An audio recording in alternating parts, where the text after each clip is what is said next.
Hello, welcome. It's Everything's Lightly. This is Borjomi. This is basically like a saltwater thing, mineral drink from the Georgian Republic. I highly recommend it. It's at our restaurant, KP Restaurant, and I'm drinking it instead of alcohol, which is probably good. Everyone's quitting alcohol. What's that about? Could someone write in the comments what's that's about? So, Kagi Marjos, welcome to the show. Today, Alex Sorin. He is a lawyer and a superman of words and a superman of things theological and really good at debate. And I highly recommend his channel. That's why I have him on today, because he's a fascinating read. Listening to him and I don't think he's nerdy, but he has a way about him that I don't have. And I love folks who love what they do and they come on here and answer questions. We had fun doing it. Alex Sorin, love you and your channel. He's here with us today on Everything's Lightly. And don't forget, Andrew and his family up in Pennsylvania, the Graver family, they make beef jerky at Conrad's Jerky Company. Check the links. Click on it right now. When you buy their jerky, they support us. Well, they do anyway. They're our sponsor, and I love them. Conrad's Jerky. Don't forget, first things, and you get 10% off on your purchase. That's your go-to phrase. It's your discount phrase when you go to buy it online. First things. Buy some jerky. Buy Andrew's Jerky at Conrad's Jerky Company. Now, Alex Sorin. Guys, I managed to get Alex Sorin on here, who is a lawyer, but not really. Can you explain how you're a lawyer in your real life, but then your other real life, it's not like that at all, except for you are arguing, but it's not the same, right? Can you explain to us you're just Alex Sorin, the guy? Because people like your channel, man. It's kind of hot. Thank you. I appreciate that. I think detaching myself from my profession is a bit of a hard thing to do, because those 3 years that you spend in law school and that 1 year or so you spend studying for the bar exam and then actually going to law practice later, I see the whole thing as like a hazing process where they really try to like change your way of thinking. They really do. It's true. Yeah.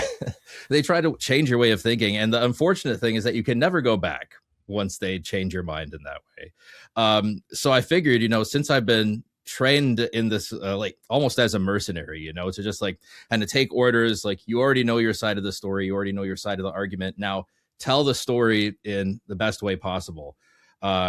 When I applied that to apologetics and looking at the faith, I think I'm able to bring a unique angle from that perspective, in the form of like storytelling. So I think people appreciate that because, there's plenty of debaters out there. Some of them, I would say, obviously more experienced and better than I am. Of course, everybody knows Jay Dyer in the Orthodox Church. He's probably the best debater on YouTube. Like even from a litigation perspective, I would say that he's a very excellent debater. But I know that your channel, John, is about, connecting the old world and the new world. And when I was learning this trade of like advocacy, litigation, and persuasion, I spent a lot of time in Cicero. And, although he's like a pagan ancient, he spends a lot of time talking about like, you can have all the rationality you want, but there are men that can change governments, regimes, affect people's lives simply by the eloquence of their speech. Yeah. Rationality is almost a given. And in my profession and my trade, that through line has been kept since the time of Cicero. You see even the American founding fathers, John Adams, read a lot of Cicero. Same thing with Thomas Jefferson. And I guess that starts to touch on the point of your channel where we start talking about like Enlightenment ideas. But there's a through line through the profession of lawyering that connects with the old world too. And I think you see that also in the rhetoric, the rhetoricians of the church fathers, right? Like there's a unique angle to the doctrines of the church within Holy Orthodoxy that our theologians have a certain like poetic tilt to them, right? So like the first one I think of is St. Gregory the theologian, very poetic, a great rhetorician. Yep. And it's not necessarily this technical analysis that you see in the West, and like a Thomas Aquinas, for instance. That's a bit of a roundabout answer to your question there. I know, you got me thinking of 30 different things. Guys, look at that. Well, so we could dive into the history, but here's my first thought while you were talking. Because, see, you may have heard I have a brother who's also good at arguing, not unlike you or Jay. And I like a good argument, but here's what happened. I became the guy to you, or to your ilk. Can we just use the word ilk a lot on this? Ilks. I feel like ilk. Like it's something bad is about to happen when someone's using the word ilk. But your ilk, what happened is I'm the guy that goes like, it's not going to matter, bro. Good job. Also, you won, and it's all straw. To use Aquinas' words. What do you do with guys like hecklers like us? Like, good win. Also, no one cares. What do you do with guys like us? Well, there are a lot of people that don't care, and that's totally fine. It's the thing is that whatever. By the way, I do care. Use, I just want you to know, Alex, I will talk out of both sides of my mouth a lot, but it's fun. And it's also helpful, but there is a don't care element to me. So keep going. Sorry, I interrupted you. No, but with my profession, I mean, we go back and forth all the time where, we kind of just learn when somebody intuitively and somebody switches to devil's advocate. So, yes, you're right on the money there with that. But I'd say that there are a lot of people that don't care, and there are different mediums for, those people that don't care about debates. They might care more about, the bookish stuff, and that's fine because there's plenty of that to go around, Right. That's why on my channel, I try to, have these edutainment style videos that are a little more maybe palatable for the standard person. But, I was a born debater, and I feel like that's given my profession and my training, that's something that I will never give up doing. And it's something that I do because I sincerely enjoy it. And there's different tools to trying to be in this world as a Christian. This is, and I think you'll agree with me on this. For those of you who are unorthodox, welcome to our channel. The two of you. I'm kidding. There's probably three. But to Alex, for us Orthodox, you're a convert, right? We'll get into that. Right? I am, yes. But I'm a convert. For us Orthodox, it's like there's something non-enlightened about the world we're supposed to swim in by definition, historically and theologically. We're not good in like enlightened philosophers, but we'll do it. Don't get me wrong. But my point is there still is a way to be good to people by making a really sharp, clean argument. And there are plenty of people that have gotten into the, let's call it, less rational space of being a true Christian through the rational space that you provide. So I'm all for all the tools. I never understand why people get it. Peter's so irritating, or like Jay Dyer's mean. I'm like, yeah, but there's like thousands and hundreds of thousands of people that don't think they're mean and actually kind of vibe on it. So why don't you just turn it off? You know what I mean? Like, that's exactly right. Like, it's kind of, you got options, so yeah, that's my. Yeah, well, I think like the more figures that we have in this Orthodox space, the more you get to have a bit of a buffet style, I guess, and like the manner in which the information is transmitted, right? You have great informational channels like Seraphim Hamilton, David Erhan. I hate whenever I start naming off people because I know I'm going to to somebody good. But, you have those more educational channels, Barrel-Aged Faith. Harmony, you've seen those guys? Harmony, yes. Excellent stuff. They're hot. You have like the debaters, right? You have Nick at Fearless Truth. You have Jay Dyer. There's myself. Also Transfigured Life, another very good educational, more Orthodox channel. And then you have the people that are in between, like Craig Trulia, like Father Peter Heers, that, they are not afraid to get a little sassy now and then, but they do tend towards more of like the fatherly, like educational side. Well, I think you do the words really well. I was joking that you're like young Hank Hanegraaff. I say that with a major compliment to you because I went and visited Hank in like his office.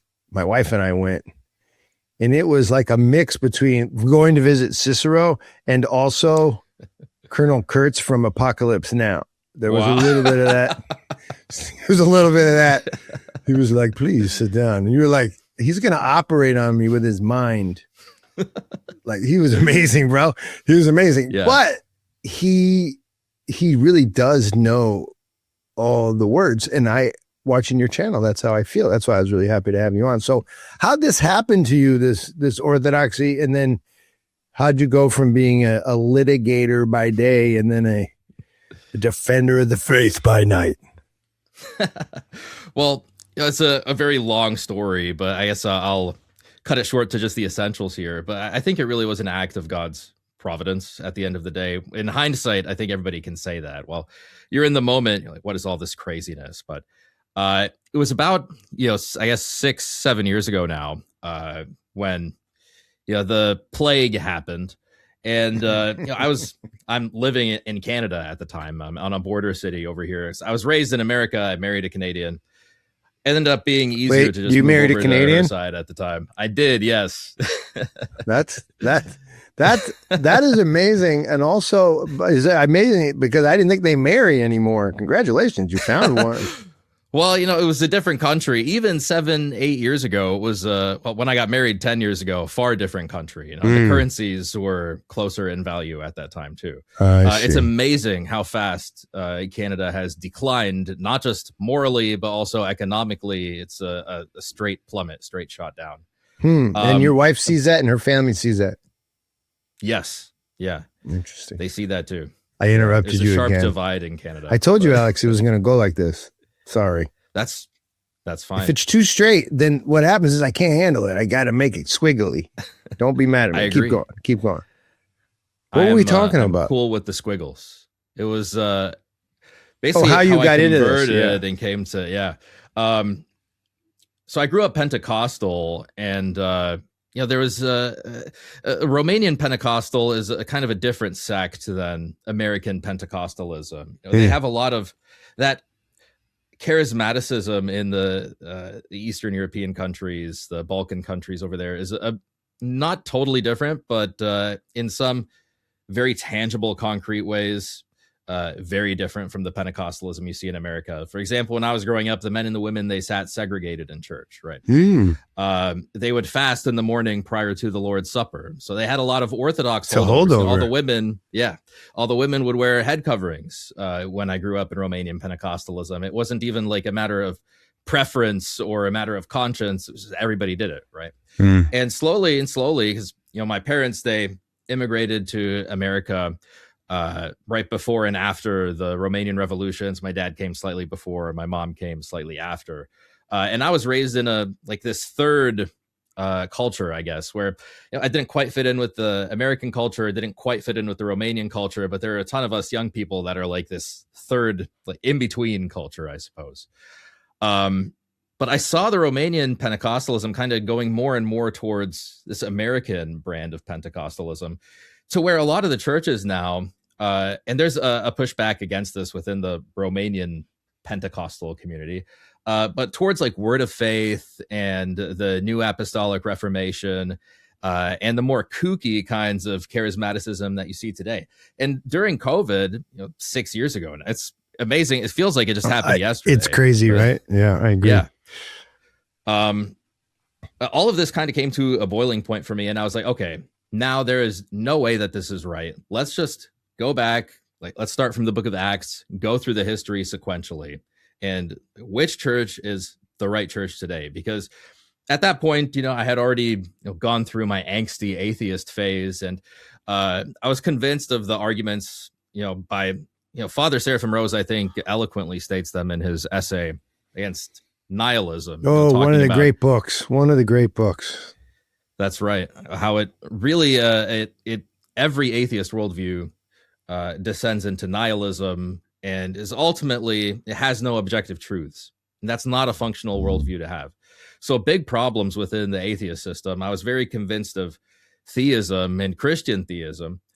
So it was just a matter of which one at that point in my life. And then when you go through the history, I think it's a pretty straight shot. I just went through every schism, and I analyzed each schism, like each council as if it were a court case at that time. Yeah, so you yeah. have somebody pressing charges, right? Saints Alexander and Athanasius v. Arius, right? What was each position? What was the decision, the holding of the council? Like who was right? You know, and then I just went through each council from there. And then when I got to the 1054, you know, it's obviously broader than 1054, but the great East-West split, it seemed very obvious to me, at least applying a legal analysis to it, that the East was correct and the West seemed entirely falsely premised at that point. And that was, like, how old are you when this is hitting you? 20, I'm 33 now, so about 27. And you're not 27 years old. What are you doing during this investigation? I mean, didn't take a day. This is going on. What are you doing for your spiritual life during the investigative nature of that story? Like, are you going to Pentecostal church, or what are you doing at that point? So I left the Pentecostal church because at first I didn't go all the way back to the book of Acts right off the bat. I kind of started from today, started working my way backwards, and I got a little more convinced of like that Baptisty Reformation, theology. And my wife and I, we left the Romanian Pentecostal church, and I have no bad things to say about the people there at all. For sure. They love the Bible. I wish that they would love like historical continuity and church traditions as much as they love the Bible. You know, would offer them a new phronema to see the scriptures through. But they were always very nice to me. They didn't really think less of us when we went to the independent Bible church after that. But while I was searching, I spent this time at like an independent Bible church that had a more Calvinisty Baptist bent. And are they inviting you into that as you get closer and closer to the church? How are they? Are you sharing stuff with them? And you're like, hey, Jim, look at this. Or is it kind of a solo endeavor? Well, it started off a bit as a solo endeavor, and then I came across some like very big problems in the Protestant worldview that made it untenable, I guess, from my reading. So at that point, I went to, the pastors, associate pastors at that church. And the feedback that I got was utterly shocking. Honestly, they told me to basically stop reading the church fathers. If I asked them, like, where do you get your list of books from? This seems like a pretty straightforward question, right? A very foundational one that somebody who has an MDiv degree should be able to answer, right? Where do I get the list of books from? And the responses that I get were so strange. And I don't know if you can empathize with it at all, but it was immediate deflection. It was like, Alex, what is going on in your life that you're asking these questions? Are you having trouble with your parents? I call that the Jim Jones effect. That's the Jim Jones effect. Hey, let's talk a little bit about what's happening with you. Yeah. And I was shocked that it was almost every single interaction that I had with somebody on the board over there, or one of their elders or something. It was a universal response, and I thought that I was the one going crazy after a certain point, because maybe I'm the one maybe I do have a problem, interpersonally or something. It's interesting. And I realized that, hey, no matter what response I get from these guys, or maybe there is something challenging in for the viewers, maybe you're looking into this too, and maybe there is something challenging in your personal life. What kind of held me down then was nothing has changed. Sola Scriptura is still indefensible. They still have no reasons for their canons. They can try to make you feel as guilty as you want in your heart about even asking these questions to begin with. What you have to do is you have to really look at the facts, right? Yeah. Once you look at the history and you look at the continuity, these things don't change. So after I talked to these elders at the independent Bible church, I went to actually go to a first divine liturgy, because there's only so much you can learn from reading books. As this is a very orthodox idea, is that the intellectual stuff is very surface level. Dogmatics are just the basics. Everybody knows, everybody can learn dogmatics, but the experiential side, actually experiencing God through the liturgy, through the sacraments, not everybody can have that. Yeah. So going to the divine liturgy was an enormous first step to realize whoa, this is more than just words on a page or, points on a timeline and historical continuity. This is something real. That was a huge turning point for me. So, and then, and that probably also you wanted to share, because here's where it gets, I'll stick some words into the air and you deflect them away, but this is where people are you're not really going to eat. You don't really think you're eating God, do you? Like, that's where it's going to go, right? At this point in your story, it's really right out of the gospel that they walked away because it was a hard saying. And they were, right? Yeah. It's like you were experiencing that in real time, probably, when you started to believe it was actually the body and blood of Christ. That's a little freaky on his face on some level, right? Yeah, and I guess I don't blame people for having this objection. And it was one that I got from, the Pentecostal and the independent Baptist community at the same time. And for that objection in particular, I just say, like, look, all this boils down to is how you interpret John 6, right? He who eats my flesh shall have eternal life. He who drinks my blood shall have eternal life. If you do not eat my flesh and drink my blood, there is no eternal life in you. And Christ really triples and doubles down on this, and he doesn't qualify it in any way. And, I'm not saying that the analysis of legal texts is perfectly analogous to analysis of biblical texts or anything, but I see certain principles with no exception. It seems like it's pretty for us straightforward. Dummies out here who are spending time doing other stuff. When we hear that, you're like, oh, so literally you're going to interpret that, right? And it makes sense. So let's have communion. You can't figure out how it never got interpreted that way by most of the reformers. It's nuts. It's kind of wacky that they just skipped that part. What do you think it is? It's just because ontologically, it's just like your being it stays in its animal self. It can't really imagine the truth that you actually are able to commune with God. Like, can we just not get past it? What is it? Why can't the reformers get this? Well, I think from an Orthodox lens, we would just say that they are not illuminated. They don't have the Holy Spirit because they're not a part of the one holy that's it, Catholic isn't it? Apostolic Church. And you see this in Romans, right? That the more you go into prelest, right, in Romans chapter 1 and 2, the more God gives you up into the prelest that you want. And you see that in the Reformation, it really was taken over by lawyers. Like Calvin was a lawyer, Luther was a law school dropout, and you see this in their writing as well. And it's like, no wonder you get this double legal imputation doctrine right out of the Reformation. Yes. Right? This makes a lot of sense. This makes a lot of sense. Are you familiar with the book Side Tangent, everybody? Because I only know like 5 things in the whole world, but I'm going to relate my 5 things to your 5,000 things. Okay, so you ready? This is Sure. one of my 5 things I know because it's fascinating. I love history. There were these, the Tübingen scholars. They're Lutheran scholars. Well, they're just following. They're right after, I think they're the first generation after Luther. And they're trying to answer questions, and they write back and forth to the Patriarch of Constantinople. Do you know about this? Yes. And I read really all there is to read about it, basically. And what's amazing is you watch toward the end of, it's like 3 years they write back and forth. At the end, the Patriarch, to simplify, is like, I don't know. Look, just stop writing me. It's embarrassing. You're kind of making yourself embarrassed. Like, don't write me anymore, please. Whatever you do, if you stop, I'll be happy. He can't even do it anymore. It's like such a great Orthodox moment. He's like, hi, not again. What are you doing to me? It's amazing. You just imagine this like archetype of this like Greek man, right? This kind of like struggling with he almost he feels bad for them. He's like, I'll try again, but please, oh Lord. It's amazing. And then they stop writing because they're like, he's not answering our questions. For me, it was like the ultimate, no kidding, because you don't get it anymore. Like, I can't do this anymore. Right. Anyway, it's one of my favorite. But you know about those letters, Yeah, and I think it's a bit of a concession, maybe historically, that they did think that some form of historical continuity was important, that they couldn't just break off and start their own church, that they were looking for some sort of communion with another church, a group of churches that they saw went all the way back to Christ and the apostles. Yeah. It's wild.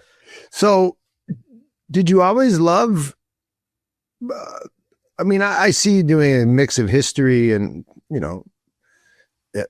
you're litigating stuff on some way on your channel.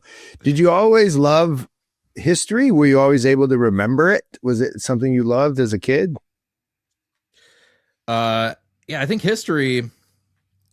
I think for like every young man, we have some sort of love for history, right? Whether it's like Greek history or World War II or some sort of what's that Greek about? or Roman That's mythology. True. It's true. We just love the stories of the heroes, the great heroes and ancestors of ours of the past, right?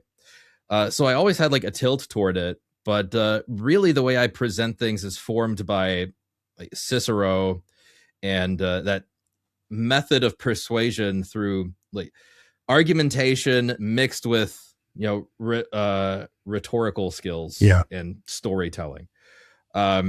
So if I find something in a history book, that's why I ask about history, because I think history properly done is not remembering the past. It's simply telling stories that inform us about who we are. So I see that in the way that you go about it when you say rhetoric. I don't really know what happened, like Dostoevsky says, but I definitely know one thing. This story these Christians are telling me is the best one. And so I'm going with that one because it touches me the deepest and it moves me toward tears. And that's the one, because the story about that God is the best. And that's what got me into Orthodox. Just refutes a good word to use, but it really wasn't that. It was like I couldn't get the story to stop making sense. Like I didn't want it to. I was like, well, there's a lot to. Maybe I won't be Orthodox, but then it just kept making sense. It's like what's the game where you try to drop the bricks so they all fit? And so Tetris. I was like, every time Orthodoxy is like Tetris, it fits right in there every time. I can't stop it. Yeah. Yes. Yeah, it's funny you bring that up. I heard Jonathan Pajot, I think he was doing an interview, I think on Ruslan's channel, where he was talking about how, like, look, we have theosis. Why on earth ever would I trade that and go back to some like double imputation legal model? Like we have fasts on a liturgical calendar that express the life of a Christian, the life of Christ. Our liturgy expresses the life of Christ, and the presentation of the Gospels and the little entrance and the great entrance talk about the incarnation. And why would I ever go back to a rock band and a TED Talk when I have all these things? And that point that you made on the power of story, that is something that lawyers always talk about, because new lawyers, when they come out and they go into, there are many different specialties in law, but in particular, if you want to go into some form of litigation, like whether it's civil litigation or just like a criminal practice where you're going to be persuading people in front of juries, there's a temptation to really emphasize like certain facts or certain laws. And you think that if you can find like that one technicality, that'll win you the case and you'll win over the jury. And it's absolutely not true. In fact, what they teach new litigators is exactly what you just said, John, which is it doesn't matter who has the facts and it doesn't matter who has the law. Like these are factors, but it's not the factor. Yeah. Those are just like a factor. The factor of who wins is whether like who tells the best story, who tells the most compelling story, who has a better story. And that's who wins over the jury 100% of the time. Now, watch this, though. I think our enlightened mind, by that all I mean is our math mind, the mind of, let's just say, logic. I think if you just approach that phrase, what you just said, from the math mind, it feels disingenuous or feels a little icky. It feels icky. But here's what I try to say in that situation, which is, no, it's only icky if you have the wrong anthropology. What I mean is if you have theanthropology and you believe we are made in God's image, then the story properly told will fit with something already existing in you. In other words, you just won't be able to say it's not true. And so what I think a lawyer, just to add to what you said, not to say it's in addition to what you said, the great lawyer is telling the truth, and he's telling it and articulating it so that it might fit with what already exists, right, as true. That's right. Right. Yeah. And so I find that the art of that is one of the great joys, at least my joys in life, is to speak into what already exists. Like, I'm not trying to make it up, but I know I have the same experience. It's just on what level. It's not as a lawyer, me and you. It's not as we could say on a podcast level, we could say we both do a podcast, but there's some deep level where if I say it in a poetic way that's true, it'll just hit you like, well, you know this stuff because you're doing it online. But I find that art, I think it's rhetoric, but I would just call it Christic truth telling. It's like willing to take a punch for the thing you know to be true and also saying it elegantly. I don't know. I love that. I find that good. That's the people who get listened to. Tucker's doing it right now. Now, whether or not he's a secret CIA guy, I don't really know. I kind of think it's fun to think about it. But one thing he's good at is telling a story that lands, no matter what side of the divide you're on, that lands in a way where it's hard to reject it. And that's almost enough for me on some level. You get what I'm saying? Yeah, that's exactly right. I think Tucker is very good at that. And, there are like little technical things that go into good storytelling as well, like using the active voice over the passive voice, or like trying to stay away from certain like adjectives, like try to focus on verbs and noun, like these basic principles of writing. But at the end of the day, storytelling is a very human thing. Like, as you said, it has something to do with human anthropology. And when you do it correctly, something just clicks and people just understand it. And there are litigators that are far better at this than I am. Like my mentors, when I first started practicing, they're like 77-year-old Jewish lawyer, 72-year-old Italian lawyer. They'd been doing this their whole lives. All they know is litigation, sacrificing their families for this kind of thing.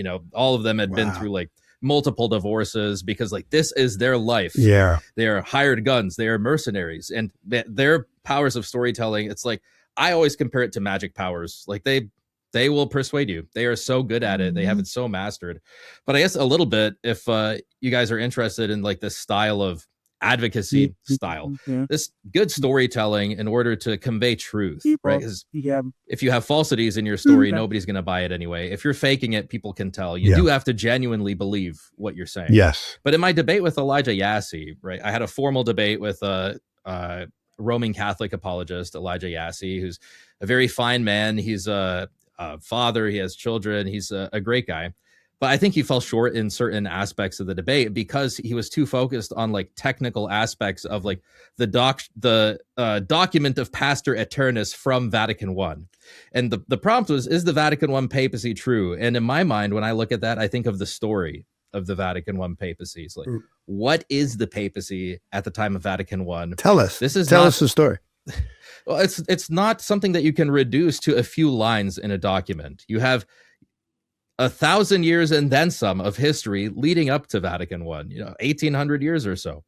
And you see that by the time you get there, when I was analyzing and preparing my opening statement, I was thinking the Vatican I papacy is not just a few propositions on a document. You have the Gregorian reforms. You have the Tridentine reforms. You have multiple changes in the Roman Catholic Church, multiple iterations of it before you get to Vatican I. So what do we have as the papacy? By the time we get to Vatican I, we have a king, a monarch of a country called the Papal States, who has his own mint. He produces his own money with his face on it. He has a standing army that he goes, made up of Roman Catholics, that he goes to send to kill other Roman Catholics. And he has a crown. He says he's king of the world. He has a special throne. His papal servants carry him around on his papal throne. And like all of these things are true. And all of these show already, before even getting to any documents or lines from Vatican I, that this papacy, this Bishop of Rome, is not the same as the Bishop of Rome that you see with Pope St. Leo the Great or Pope St. Gregory the Dialogist. It's just the story itself shows that this is an utterly ridiculous notion. So that's the kind of power that you see. And like, let's not miss the forest for the trees here. Let's look at what we're actually debating. So this is beautiful. This is, to me, how we arrive at truth. I wonder. Yeah. So is what happened in that debate. I saw some of it preparing for this talk with you. What's the gentleman's name again? Tell me. Elijah Yassey. Yassey, yeah. Elijah, is the problem, because this is the problem in everyday life. He retreated to the data. That's what happened, right? He retreated to the data. And there's only one little problem, Alex. Here's what's happened is the data guys, because you're a storyteller, it's obvious. The data guys are necessary, but they seem to rule the world right now through the computer. Doesn't it seem that way? Yes, I think it's an enormous problem because they don't understand, I think, on a very basic level. They don't understand these fundamental human notions of storytelling, of needing to have a sort of mythos, to know where you belong in society. There's a book on... Yeah, see, this is definitely a hand canograph move right here. I like it. That was impressive. He pulled out a book, guys, from his library. If you're not watching, that was hot. I want to see this. Yeah. He's a Roman Catholic scholar, so you have to take it with a grain of salt. But Michael Allen Gillespie, this book, The Theological Origins of Modernity, it wasn't any, he talks about like the differences between how people thought, before the Enlightenment, before the influence of medieval nominalism and these other philosophies, and after. And he talks about how people really saw themselves as like part of a bigger story. They were part of a people. They had an ancestry. Their grandparents did this and they were born here, and all these things were important to them. Nowadays, all of that is kind of put to the side in favor of a very dramatic individualism and like self-determination, which in and of themselves, as those values aren't horrible, but there has to be some sort of balance. And because people are missing this piece, this big chunk of like mythos, of story, like where do you belong in the world? What do you believe? It makes this type of rhetoric that you see like with Cicero and many other lawyers, advocates, storytellers since Cicero, it makes that kind of storytelling very, very powerful, especially in today's day and age. That's a good point. It is it is what you're doing, and Pajot and these characters. I've sat with Jonathan. We've done events together, and it's kind of funny because we'll laugh. It's like, he just goes, I'm just telling people about orthodoxy. It's like, it's like, hundreds of millions and billions of people have already known what I've known since the resurrection of Christ. Like, this isn't like complicated stuff. Well, he doesn't say that, I'm adding, but he says, I'm just saying that. That's all I'm really doing. And then you start to realize, that's the new weapon, which is actually quite old. That's the thing that cuts through all the noise, is the thing that already existed, which makes sense in this modernity of ours, doesn't it? Yeah. This reminds me of, I posted on Twitter recently, there was a little episode when, in my first year of law practice, when I realized the power behind story, was we were working on a very complicated case, like 8-figure litigation, like pretty high stakes stuff. And senior partners were like sitting in one of their offices, and they were talking about these forensic actuaries and accountants that they were working with, like very smart people, like double PhDs, like absolute nerds, very, very smart people. And he was like, man, none of these people can give me a straight answer on anything. And they're horrible at arguing and debating. Although they were very smart people, they have no idea how to do any of this stuff. They weren't trained to do it. And it's because they get so caught up in the data and figures and this perspective and that angle, that there's like, they don't speak with any authority or any definitive direction. They have like no guiding principles to how they should see this data. They are lost in a sea of data. And I think Orthodox Christianity offers that to, especially in the Enlightenment, post-Enlightenment era, with Reformed Christianity, with Lutheranism, with neo-Protestants and charismatics, that there is very much a theological relativism going on. And people, I think especially young people, are very, very thirsty for objective theological truths. Right. And you can only get that when you have the Orthodox phronema. Isn't it crazy? It does make us arrogant, and I want to talk about that in a second. Yes. That's the number one thing that happens in my world when I start talking, because I talk to a lot of people that are unorthodox all the time at these tables and at our public restaurant. And they go, well, okay, so you just got it on lock? That's you guys. You just got it all figured out? I'm like, I don't have anything figured out, man.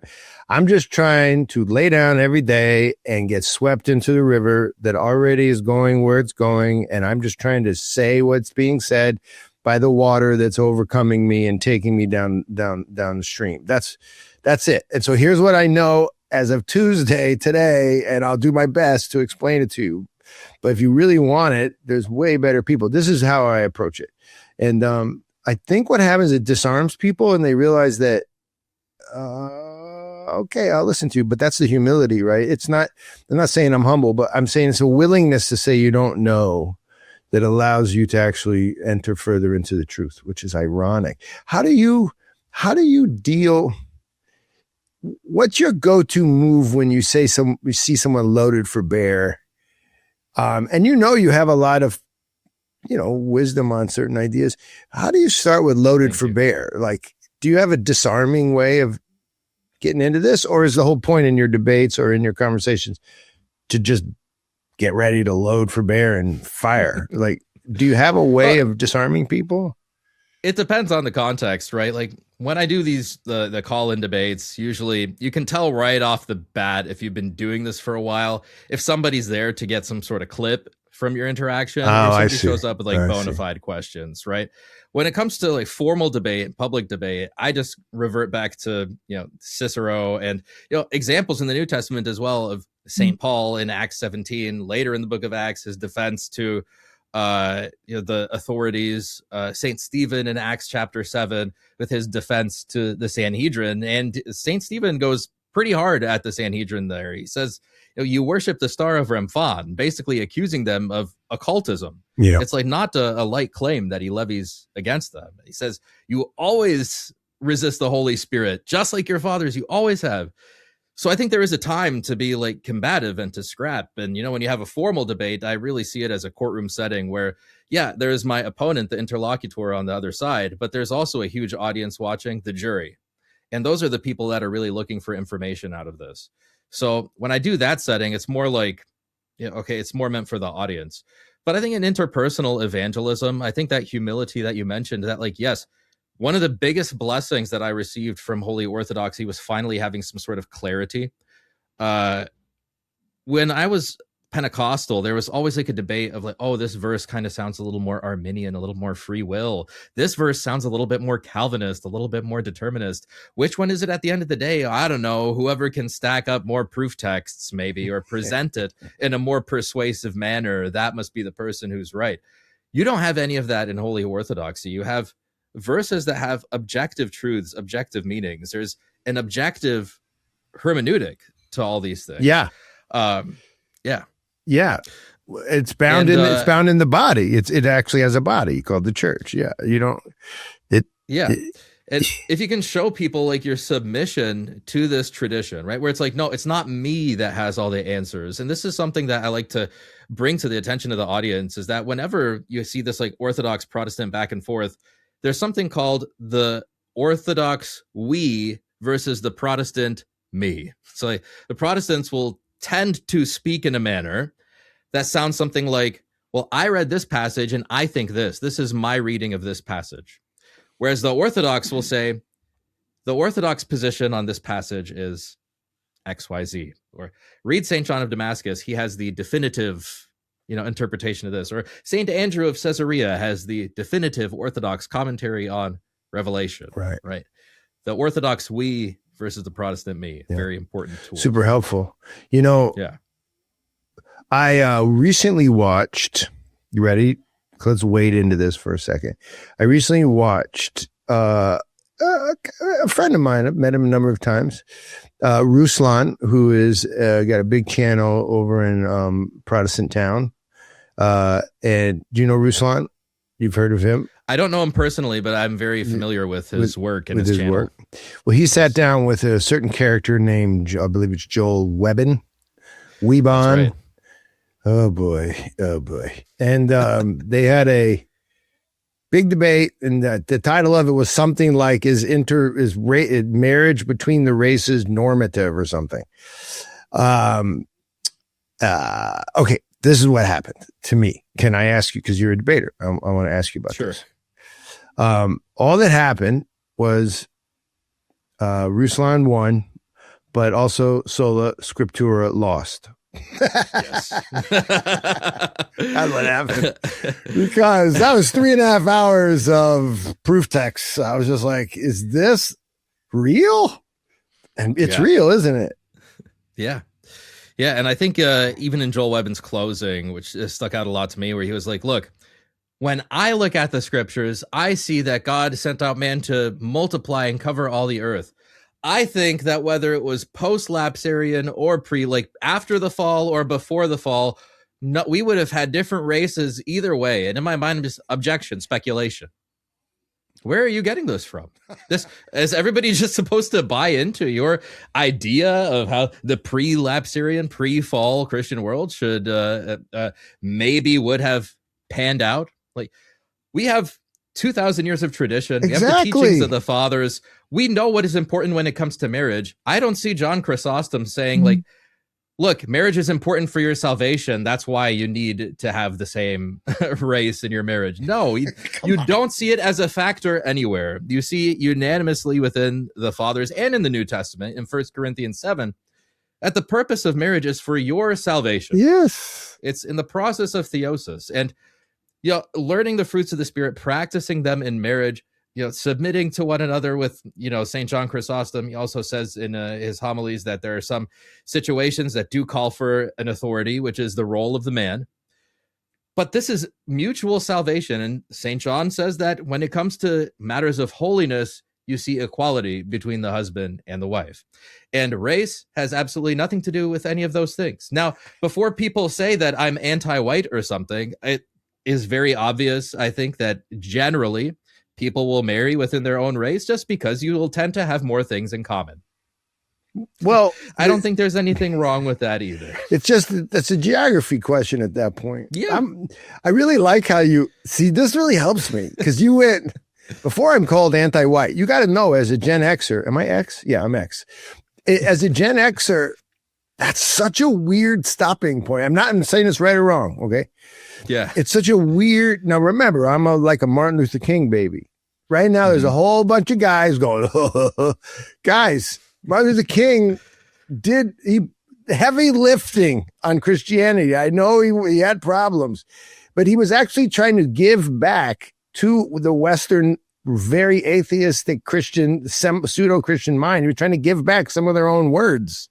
He was just trying to take orthodoxy out of it. He was just trying to rebaptize the supposed Christian West. I'm sorry, he was on many levels. But that aside, I got a lot of thoughts on this. Sorry about this, Alex. But here's my question wrapped in a comment, which is when you said, whoa, I don't want to sound anti-white. That cracks me up because for us Orthodox folks, because I was the guy who goes, I don't want to sound anti-black. I did that my whole life. I get it. I totally get it. 100%.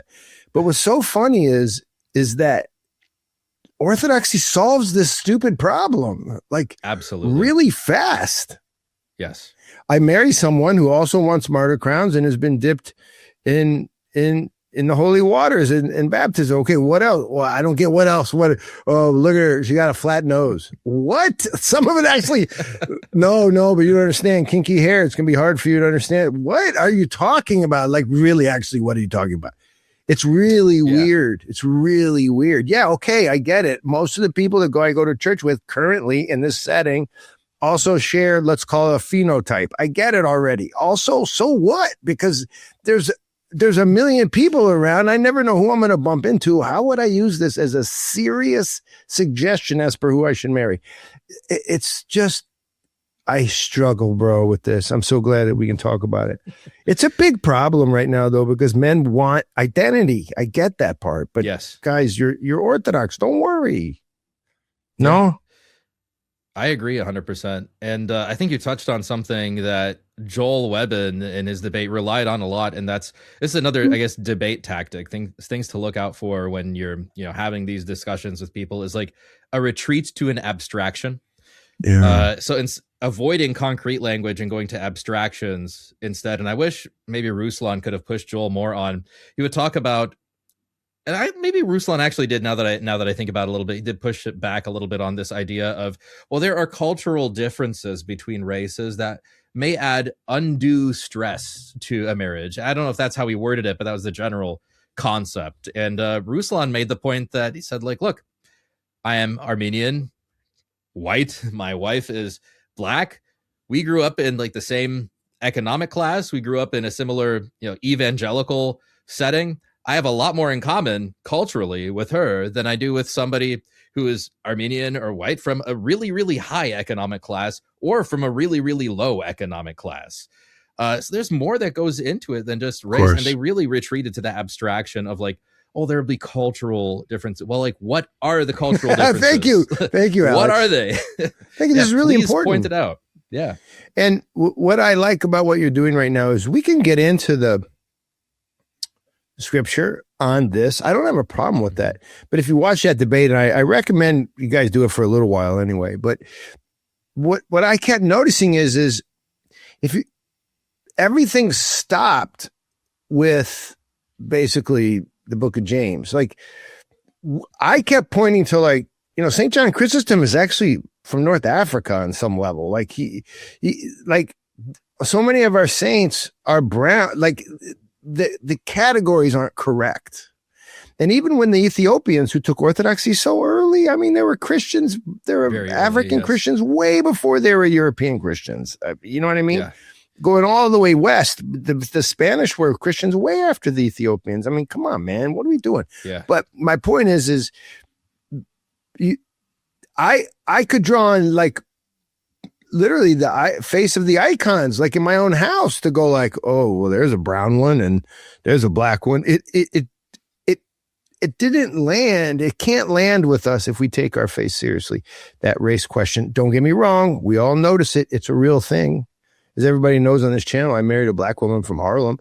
Like, I get it already. There's real questions to be had there, but the idea that would not be normative, it's just so odd. It's so odd. I'm so glad we can talk about it. What do you do what do you do when you're angry about it in the conversation? Do you ever catch yourself going past the actual beautiful logistics of the conversation into a kind of passionate anger? Does that happen to you?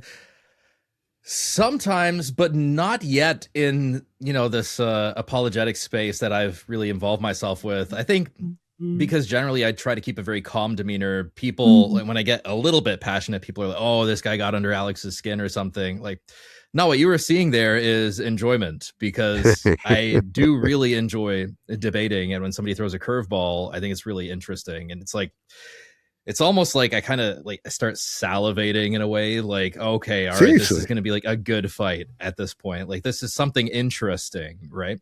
I love that. Yeah. But maybe when there was one thing that might have, it didn't bug me, but there's something that I won't really accept in like the call-ins, which is like, there's this, a new Roman Catholic apologist. He's 15 years old. Okay. So I don't think he has any blessing from anyone. And he's not even technically old enough to be able to check the terms and conditions on Twitter and, and have them enforced against him, right? Because he's not the age where he can consent. Yeah. And he came into my chat, which is fine. Great. I love to have, young people asking theological questions. It is far better to be having discussions about God than like the latest gossip from TMZ, right? We should be discussing theological things. However, when you think that as a 15-year-old, you can come to my channel and explain to me the doctrines of judicial review, somebody who has a Juris Doctorate degree, and explain to me certain things, it's amazing how, there's a certain archetype, I think particularly on X, of like, 15, 16, 17-year-old who, is going to save the Orthodox faith, because actually Origen had it all right. And we just went wayward on this. We have to go all the way back to what Origen was saying. And, this one 16 or 17-year-old will save orthodoxy, which is like, all I have to say about that is like, look, I admire your zeal. It is very good. You need to put it in a different direction. It's crazy. That's what you need to do. You need to find a spiritual father who will actually, teach you what to do with all of this energy that you have. So good. Yeah. So that's, I guess, one thing that might like get under my skin a little bit is, the overzealous younger people. But, I was also that person. So let me have a little bit of empathy for them. But I would argue, from having been in the classroom and teaching, is that probably the best thing right then is to just slap that kid down intellectually. just intellectually. When I had those kids in class who knew a lot about history and were trying to demonstrate and sort of kowtow me and make me think that they were that guy in my room, I would just ask them ridiculously hard questions and they would be ridiculously shamed, and it was great. And their parents would come in and be like, well, John was really upset. It made him feel bad. And I'm like, yeah, because he was acting like an idiot.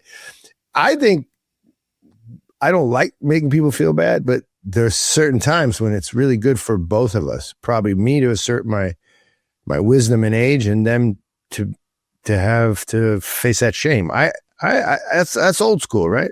It's okay. Well, especially as a young man, I think it's very important to lose and to learn how to be a good loser. That's one thing that I enjoy about, like, my wife and I have been watching this Korean cooking show called Culinary Class Wars. And you know what what I really appreciate about that Korean culture is that the winners are very gracious and so are the losers. Like, they know how to be good losers, right? And the way to be a bad loser is, something goes wrong in a debate, and then you go on Twitter and you complain about it for like the next month. Right? What you have to do is you have to move on and be like, look, maybe there were some things I overlooked. I'm sorry. By my own standards, I underperformed, but it was a good experience for me. I learned a lot. On to the next one, right? That's how you handle it like a gentleman. So right now in this space, you enjoy yourself on your channel. Oh, yes, because I think that a lot of people that there aren't many litigators that have gone into apologetics. I can think of only one other person. That would be Joe Heschmeyer, the Roman Catholic apologist, who he's a lawyer, JD degree, background in litigation, ended up going into apologetics work. But I think that I have a unique angle and a unique way of analyzing these things. And it's not to get too scandalous, but I sense that there was a bit of a racket going on within the apologetic sphere, because I saw certain debates, like, I'll take, for example, now, again, this is just speculation. I'm not accusing anyone of like rigging boxing matches, but like applying that same principle to apologetics. It does seem to me that in that debate between Gavin Ortland and Trent Horn, that Trent Horn pulled a lot of punches where he could have pushed a lot harder, and that would have destroyed Gavin Ortland's worldview. There was a point where Trent Horn asked a question, and he said something to the effect of, is there anything that you have in common with the Christians of, let's say, up to the 4th century? And Gavin Ortland, to his credit, he came up with one thing. This is not to his credit, though. The one thing was usury. And I'm just over here thinking, like, are you for real? The one thing was usury? That's the one thing you have in common with, that you think usury is wrong. That's the one thing you have in common with the Christians up to the 4th. And I was like, man, okay, this is Trent Horn's chance. Go. Dismantle his entire worldview. Jump at it, right? I'm over here salivating. Yeah. I'm over here salivating over this opportunity, and I see Trent waves it away. I'm thinking, man, this looks like a rigged boxing match where there is some sort of arrangement beforehand to be like, look, let's go about this a little soft. I'll rough you up a little bit. You rough me up a little bit. It'll be a good show. It'll be educational for everybody. We can move on. But now you have different actors that are moving into the sphere because it's been more or less democratized. You have the Jay Dyers, you have myself, you have David Erhan, these other up and coming debaters that do not care about the racket, and we are in it for the truth, and we are here to bring the heterodox back into the church. So that means that when we go into these debates, no, your worldview is wrong. Holy orthodoxy is the truth, and there are ways of doing that in a gentlemanly way, of course. But that doesn't mean that you lay off. It does mean that you attack when there is an opening. Okay. Here, you want to get a little, before we get toward the end here, you want to do, guys, stay tuned for this. This is going to be hot. You want to do, I'm going to go a different direction than you think, maybe. Sure. Within the church, among, I don't know, a big giant house filled with Orthodox baptized people or whatever, charismated, there are hot topics. And I don't know where you stand on a lot of these. So on baptism, how do you argue within the house? Maybe I shouldn't even put it out there. This is what some of my OCA friends will say. Don't even bring it up. It's not for the internet, but I'm going to break the rule. I don't care. I really don't like America on a lot of levels philosophically as a, let's put it this way, as an instantiated reality in history. I'm not that into it. However, I do like that early American love of like things Confederate, not slavery. Clip it, everybody, clip it. Yeah, here we go. Oh God. Of when everybody sort of had their own little home within a home, and then they fought it out and talked about it, and it was okay to share, on the base level, your own disagreements within the worldview known as America. And I don't mind sharing with the whole world deep questions about our own faith. I think it's healthy. So baptism, what do you think the history and scripture, and should we baptize Roman Catholics when they come rolling in? That is so hard to answer as a layman, because it is like very much a bishop and a pastoral question. But what I see is when I look at the Acts of the Councils, that there were different ways that the fathers applied this to like different types of heretics. Like, I think the Monophysites were not always required to be received by chrismation or by baptism. There were certain exceptions for some, like even before the Monophysites. What comes to mind? Actually, I guess it would be at the same time as the Monophysites, but the Acts of Chalcedon, where there is a portion in the Acts, I want to say session 2, where they go that. Don't site check me on that one. It's in there. I don't know what's. I'm not your site check guy. Trust me. Somebody will. But they go through a list of heretics and how they are supposed to be received into the church. And the Montanists are supposed to be received one way. The Apollinarians are supposed to be received another way. And I think that within the economia of the church, the bishops have the powers to bind and loose. And if they want to retroactively ratify or affirm a baptism that occurred elsewhere, I think that would likely be, I think that's within their powers. I think that's testified to within the history of the church. Yeah. That makes sense. Yeah. I get it. I was just watching a video of one of our field workers. First Things Foundation, if you're tuning in to see Alex, that's what I do in my life.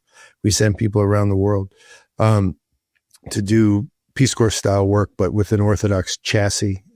I just saw one of our field workers in Georgia going into the waters on Theophany with a bunch of other people and being dunked 3 times in the name of the Father, Son, Holy Spirit. And I was like, that happened to me in Georgia when I was a young man there too. And I said, did I just get, and the priest is like, whatever, just go feast right now. And I'm like, and my thought was one Holy Catholic and Apostolic baptism, but you can just do it like 5 times. It's the same one. You see what I'm saying?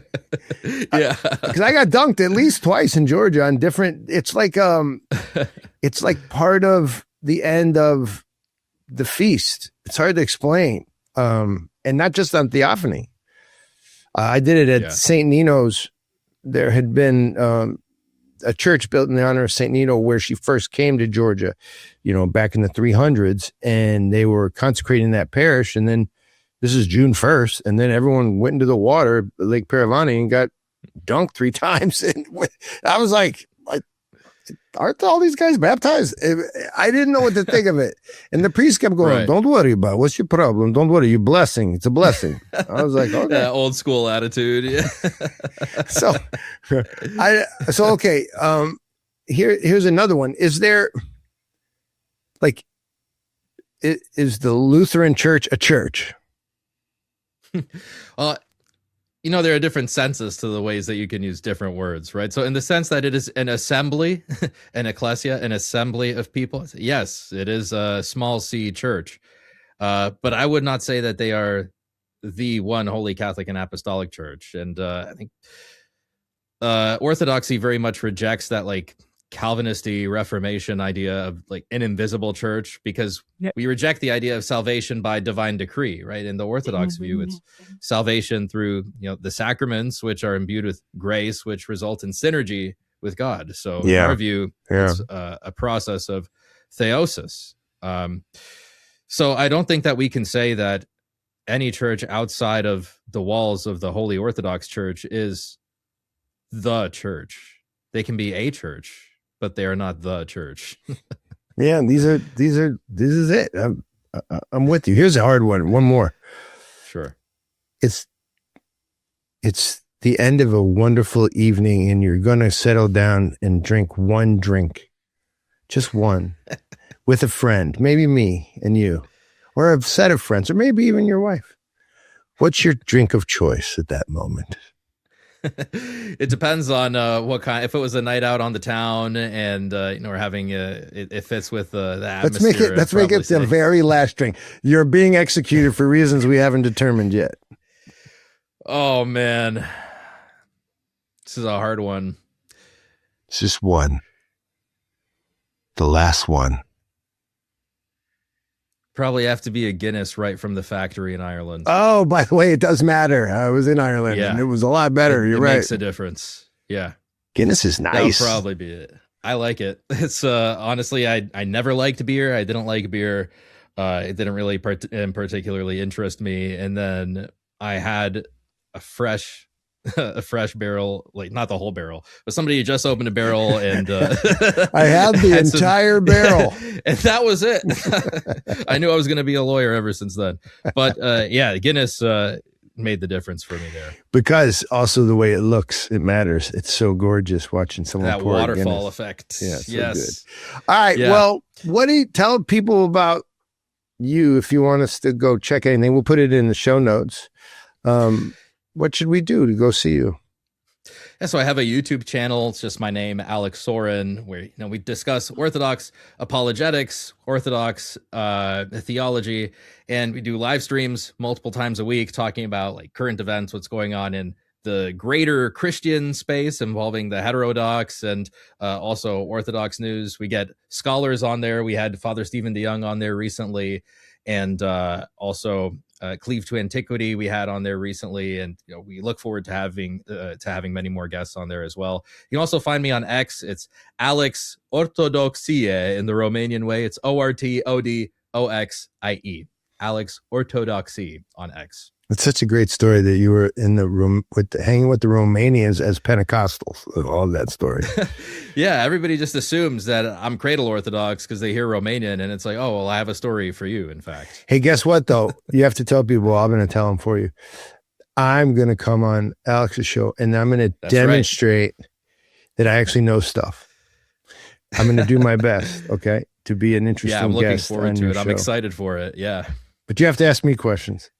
But you can talk a lot, because I talk a lot. Right now, I'm talking a lot. I feel like I talked a lot. I'm looking forward to learning more about you because you're this mysterious brother of Father Peter Heers, and let it rip. I looked into basic Google search before I got here, and a very impressive resume, and I'm eager to learning more about it. Well, I'm thankful. I'll do my best. My problem is you can get me to say anything that's even kind of truth adjacent. It won't be hard. But I'll look forward to it. Your name keeps coming up, and I'm thankful to have you on here, and hopefully thankful to be on. People get something out of all this. In the end, you know what? Something was given to us, and we're hoping we're sharing the good parts. So may it be so. So that's right. All right, brother. God bless you, man. Great to have you on here. And we'll talk again soon. Thank you very much. Oh, sorry. I clipped over that. Give me that again. Thank you very much. Thank you very much. Doesn't matter. We probably won't edit it, but just in case. Okay, here's the deal. Do you ever have a friend you go, that guy's smart? Well, Alex is smart. It's good having him on. It's good having him come here because when he does, he supports our work. Guys, check us out at first-things.org. Go check it out online. We do Peace Corps style poverty alleviation, but without the Peace Corps mess. We send our people, men and women, to go for 2 years. 3 years is now a contract option. And you learn the local language, you learn the local culture, and you immerse long enough so you can see all around you and identify amazing people that have great ideas. We call those people impresarios, and when we find them, our job is to make facile easier their vision of a better life. I think it's Christian. I don't think so. I know it because I got 10 years of doing this. I can't believe it's 10 years. Guys, support our work by becoming a monthly donor. We got a field school. You're thinking about maybe your kid needs a good 6 weeks away, go learning about a foreign culture in a very, very, very deep way. In other words, at the level that normal, everyday people live. You know, not in hotels or riding around in fancy buses. Come on, man. Who wants to go see a country like that? If you want to send your kid, we got the First Things Foundation Field School. It's opening up this summer. We're going to Georgia. And we're working with one of our impresarios there. Amazing trip. If you're interested, write me. Love you. Peace out. Calmarjus.